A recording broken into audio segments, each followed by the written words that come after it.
Ayon sa ulat, nagtatayo ngayon ang China ng kanilang military command center na 10 beses na mas malaki kaysa Pentagon ng US na tinatago pa nila sa buong mundo maliban na lamang sa mga nag-leak na satellite images na nagsisilbing basihan upang kumalat at pag-usapan ang balitang ito.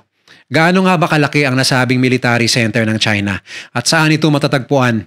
Ano ang totoong motibo nila upang ito ay i-construct? Ginawa ba nila ito bilang taguan ni President Xi Jinping kapag umusbong ang isang malawakang gera at nuclear war laban sa US? Samantala, gumanti rin ng China sa ipinataw na taripa ni President Donald Trump sa kanila. Saan kaya hahantong ang trade war na ito ng US at China at sinong nakakalamang sa dalawang higanteng ekonomiya pagdating sa batuhan ng taripa? Yan ang pag-uusapan natin ngayon dito lang sa Mr. Goodbye! Batay sa report ng Financial Times, nagtatayo umano ang bansang China ng isang bagong command center sa Beijing na sinasabing 10 beses na mas malaki kumpara sa Pentagon ng Estados Unidos, ang US Military Central Command Headquarters. Binansagan umano itong Beijing Military City na matatagpuan bandang 30 kilometers sa timog kanluran ng Beijing.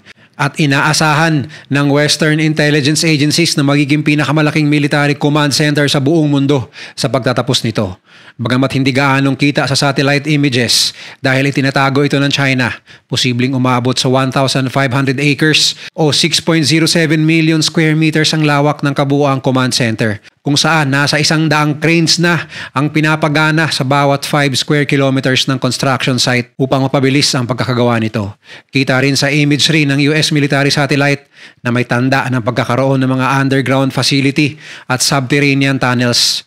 Batay sa imahe ng construction site, posibleng nagsimulang gawin ang naturang military city bandang gitna ng 2024. Unang napansin ang naturang construction site sa isang satellite map image ng US Intelligence. Sinabi naman sa report ng Financial Times, tago at hindi pinapahalata kahit sa mga residente na malapit doon ang pagtatayo ng naturang military facility. Wala ring presensya ng mga militar sa lugar kaya aakalain ng mga tao doon na ito ay isang normal lamang na gusali. Ngunit mapagkakamalan din na may ginagawang kakaiba doon dahil sa dami ng VIP cars na mayat maya ay dumadalaw. Ganon din ang pagsara ng ilang mga kalsada sa paligid, maging ang ilang mga popular na hiking trail na dating dinadaanan ng mga nais umakyat sa medyo elevated na lugar na ito ay sinara din. Naglagay din ang mga otoridad ng Beijing na mga karatulang magbabawal ng pagpapalipad ng drone o kumuha ng litrato sa lugar. May mga checkpoint na ring inilagay papunta sa sinasabing construction site. Sinubukan ng ilang international media na dayuhin ang lugar, ngunit pinigilan sila ng mga security guard doon, habang isang Chinese researcher din umano ang nagsasabing mukhang mayroong military facility sa lugar at mga tagong lagusan na hindi pwedeng pasukin ng normal na tao. Ayon sa dating China analyst head ng CIA, mukhang ginawa ang naturang military facility para maging isang high-level command bunker para kay Chinese President Xi Jinping at iba pang kaalyadong leader nito sakaling magkaroon ng gera laban sa Estados Unidos.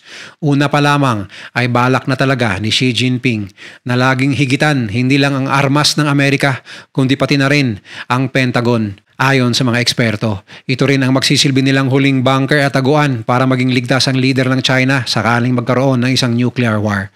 Kaya tinawag din itong Doomsday Bunker ng mga security expert. Hindi rin naman nabago ang paggawa ng mga bunker ng China.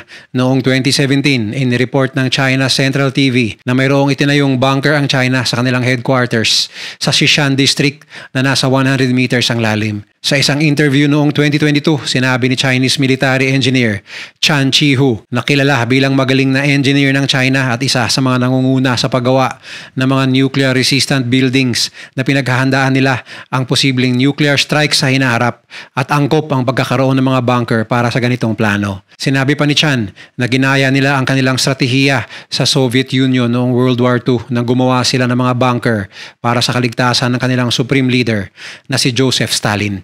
Ang naturang bunker ay hindi naman nagamit ni Stalin at kalaunan ay naging isang attraction site na lamang sa Russia. At simula noon ay natuklasan na rin ng China matapos ang matagal na trial and error ang isang paraan para maging nuclear resistant ang isang bunker matapos ang pag-aaral noong 2018 ni Qin Dajun, isang deputy researcher sa Institute of Geology and Geophysics sa Chinese Academy of Sciences.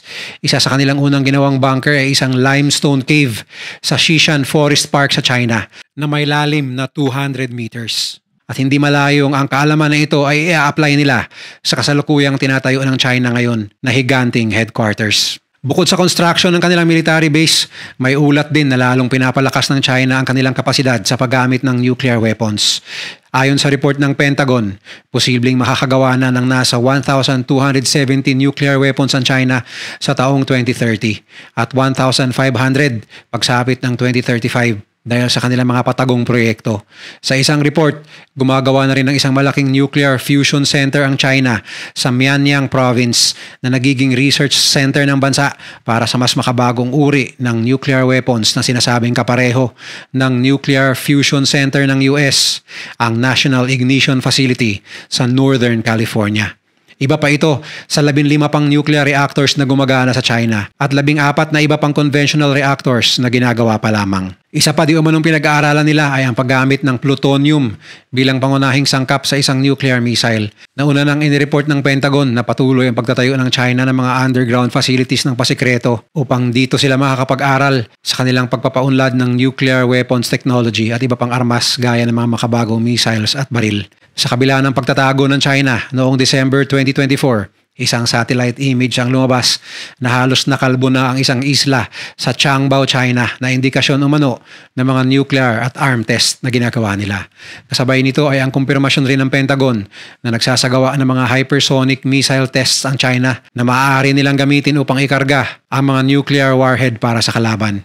Kaya di nakapagtataka na bahagi ang itinatayo ng China na malaking military center dahil sa napipintong nuclear war na inaasahan nilang magaganap laban sa US sa hinaharap. Noong Disyembre ng 2024 rin, ipinahayag ni British Defense Staff Admiral Sir Tony Radakin na pumasok na ang mundo sa tinatawag niyang Third Nuclear Age sa paggawa ng mga nuclear weapon ng mga malalakas na bansa.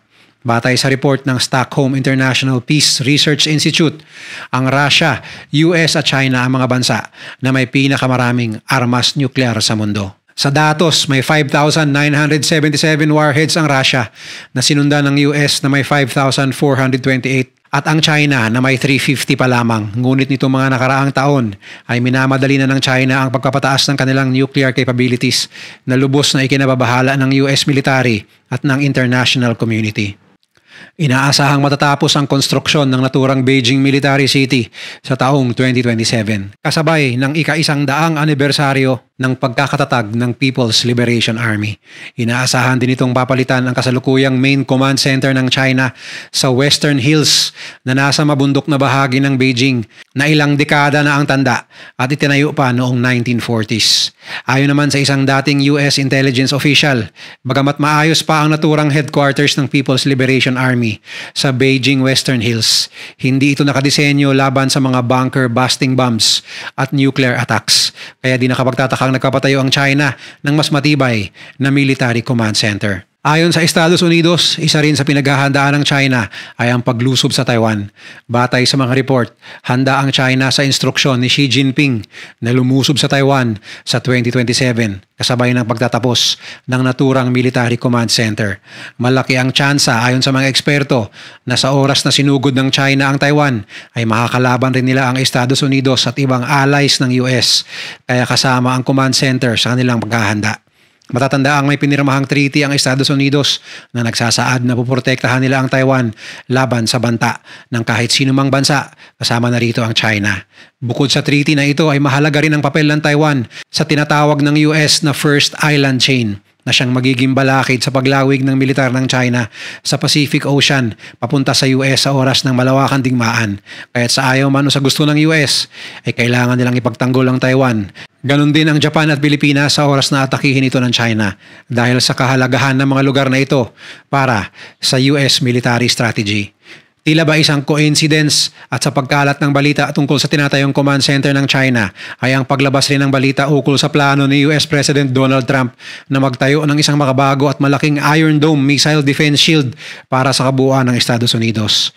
Batay sa plano, gagamit ang US ng kagaya ng missile defense shield ng Israel na sasalubong sa mga paparating na missile na posibleng pakawalan ng kalaban maging Russia man o China o maging North Korea para targetin ang naturang bansa. Ngunit ayon sa mga defense expert, matagal pa ito bago magawa at kakailanganin ng napakalaking pondo at panahon dahil sa lawak na area na nasasakupan ng US. Mas lalo pang pinagtibay ang planong ito ni Trump dahil sa senyales na nagpapalakas ang China sa kanilang nuclear capabilities at gumagawa na ng mas mga matitibay na military base. Pero iba naman ang tsurya ng Canada-based Chinese TV at radio commentator na si Wen Zhao. Ayon sa kanya na kung magkakaroon man ng gera ay malabong magtatago ang mga leader ng China sa nasabing military base dahil obvious na di umano ito. At kung aatakihin ang nasabing military base gamit ang mga makabagong armas ng Amerika ay sinabi ni Wen Zhao na mas mabilis mauubos ang mga Chinese leader. Kaya dagdag pa niya ay mas malaki ang tsansa na magtatago si Xi Jinping sa ibang lugar kagaya ng Shanxi region ng northwestern China dahil sa strategic nitong lugar laban sa gera na napapalibutan ng mga bundok at hitik na hitik sa missile defense system. Sa pahayag naman ng Chinese Embassy sa Washington, hindi nila alam ang naturang konstruksyon. Ngunit sinabi nitong kung totoo man ito ay hindi nakapagtataka dahil balak talaga ng China na magkaroon ng mga kagamitan at pasilidad na makasisiguro sa kapayapaan ng mundo at hindi upang gamitin ito para magkalat ng gulo. Na ayon sa mga eksperto ay tila kabaliktaran naman sa pinagagawa ng China sa kasalukuyan, lalo na sa Asia-Pacific region. Wala rin namang gaanong bahayag ang pamahalaan ng China ukol dito, lalo na at katatapos lang ang mahabang selebrasyon ng kanilang Chinese New Year. At marami ang naniniwala na gagawin ng China lahat upang pagtatakpan nila ito kung balak na nilang labanan ng Estados Unidos upang hindi malaman ng US ang kanilang mga susunod na estratehiya. Bukod sa palakasan ng puwersa militar, mas lalo ring umiinit ang trade wars ng US at China sa muling pagbabalik ni Donald Trump. Matatanda ang sinabi ni Trump na magpapataw siya ng 10% na taripa sa lahat ng Chinese goods na papasok sa Amerika. Subalit agad naman itong sinagot ng China at bilang ganti, nagpataw sila ng 15% na taripa sa produktong coal at liquefied natural gas, habang 10% tariff naman sa crude oil, agricultural machineries at mga malalaking uri ng sasakyan mula Estados Unidos. Umalma rin ang China na labag sa mandato ng World Trade Organization ang naturang mataas na taripa ng US. Inilipat na rin umano ng China ang kanilang hinaing sa World Trade Organization. Ayon sa Chinese Ministry of Commerce, sinisira nito ang multilateral trading sa pagitan ng dalawang bansa at ang industrial at supply chain. Mas marami rin umano ang mga produktong pinatawan ng taripa ng Estados Unidos sa China kumpara sa ipinataw ng China sa mga produkto ng US. Taliwas din ito sa nangyayari sa Canada at Mexico na kung saan ay nagkasundo ang mga bansa na ipinagpaliban ng pagpapataw ng mga taripa kapalit ng ilang hiling ng US sa kanila. Hinigpitan din ng China ang mga produkto mula Estados Unidos na pumapasok sa bansa upang magamit sa paggawa nila ng mga modernong kagamitan kagaya ng cellphone at TV screens. Kabilang narito ang mga critical minerals at 25 rare metals mula sa Estados Unidos. Isa din sa mga malaking hakbang ng China laban sa Amerika ay ang pagkakaroon ng investigasyon sa Google na isang kilalang American search engine company at may gawa ng Android operating system ng mga telepono na gawa sa China. Ayon sa State Administration for Market Regulation ng China, posibleng nilabag ng Google ang antitrust laws dahil sa operating system nila na Android na napuno ng reklamo sa mga users sa China dahil sa samot-saring problema na dinudulot nito sa kanilang mga telepono na pinaniniwalaan nilang nangungulekta ng datos sa lahat ng users nito. Kasalukuyan ding iniimbestigahan ng Commerce Ministry ng China ang kumpanyang PVH Group na may hawak sa Calvin Klein at Tommy Hilfiger na mga kilalang clothing brands at Illumina na isang biotech company. Nilagay nila ang mga kumpanyang ito sa unreliable entities list. Tila nagiging bully ang China sa mga naturang kumpanya na sinasabing sinisira ng mga ito ang mga lokal na kumpanya ng China. Ayon kay The Asia Group Managing Director George Chen, malaki itong galaw ng China dahil pinipressure umano nito ang mga US companies na ayusin ang kanilang negosyo o di kaya ay umalis na lang sa naturang bansa. At tila mensahe na rin ito sa Amerika na ayusin ang kanilang taripa na ipinapataw sa China upang hindi papahirapan ang mga kumpanyang ito. Ngunit ayon sa mga eksperto ay matagal nang pinaghandaan ng China ang muling pagbabalik ni Trump kaya hindi na rin umano takot ang China ngayon sa trade wars kontra sa US. Matatandaang noong 2018 pa lamang ay nagkaroon ng trade wars sina Trump at President Xi na kung saan salitan silang nagpapataasan ng taripa para sa isa't isa at sa bandang huli tila tumiklop ang China sa panahong yon. Ngunit dahil sa paglaki ng ekonomiya ng China ay tila mas handa na ito upang makayanan ang mga ganitong klaseng galawan mula sa US. Malaki na rin umano ang nagbago mula sa huling naganap na trade war ng dalawang bansa. Ayon sa mga financial expert, mas kakayanin na ngayon ng ekonomiya ng China ang trade war laban sa Amerika sa pamamagitan ng mas malakas na domestic demand ng Chinese goods at ang pag-usbong ng mga lokal na kumpanya na namamayagpag sa loob ng China. Samantala, sinabi ni White House Press Secretary Caroline Leavitt na posibleng umano ang pag-uusap ni Xi Jinping at Donald Trump sa susunod na linggo at isa ang taripa sa kanilang inaasahang pag-uusapan.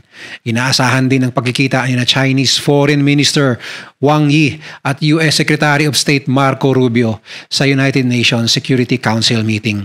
Inaasahan naman ng mga opisyal ng Chinese Embassy sa Washington DC sa Amerika na makikipagtulungan ng Amerika upang maayos at mapagtibay ang ugnayan nila sa China pagdating sa mga kalakal. Sa kabilang banda ay inaasahan na sa kabila ng kanilang mga pag-uusap ay hindi pa rin titigil ang dalawang malalaking bansa na magpalakasan at gumawa ng mga hakbang upang talunin ang isa't isa. Dahil sa bandang huli, matagal namang pangarap na ng China na maging numero 1 sa lahat ng larangan sa buong mundo. Ngunit habang andyan ang Amerika at si President Trump, tila marami pang balakid sa pangarap na ito ng China sa mga darating na taon. Kung nagustuhan mo ang video na to, share mo naman sa iba at mag-subscribe ka na rin. Panoorin mo na rin yung mga videos na nasa kanan para lalo pang maubos ang oras mo.